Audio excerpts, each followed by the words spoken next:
สานสองใส่ไก่โตเริ่มต้นเฮาสานพางไปซะก่อนเนาะ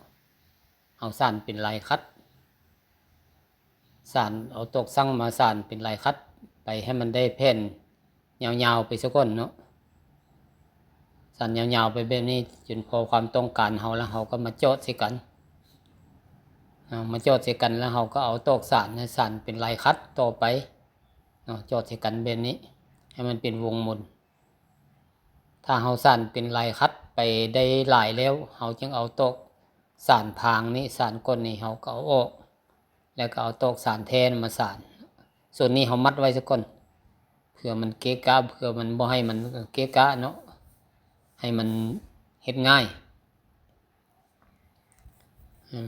เฮ็ดง่ายมาในนี้เนาะเฮาก็สานจัดแปลงตอกสั่งไปนำเฮ็ดให้ระยะห่าง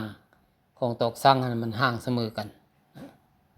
เวลาเฮาสานนี่แม่นเฮาสานตอกสานเส้นเดียวนี่ตัวนี้แล้วเฮาก็เอาตอกเฮาสานแต่เก่าหันออกสานพางเนาะตอกสานพางออกตัวนี้ยังติดตอกสานแท้เนาะเฮาก็สานต่อไป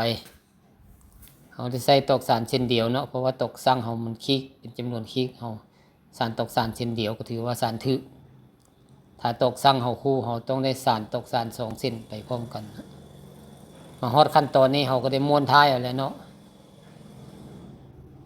อันนี้มัน2ใส่ไก่ต่อนี่แบบบ่ใหญ่ปานใดเนาะ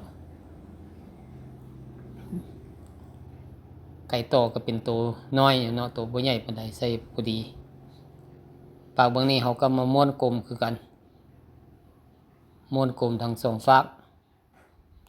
แล้วเฮาก็มาทับบ่วงนี่เนาะทับเป็นหูสอดไม้คัดไว้ทางก้นมันนี้ตัวนี้ที่เป็นทางก้นทางนี้เป็นทางปากเนาะ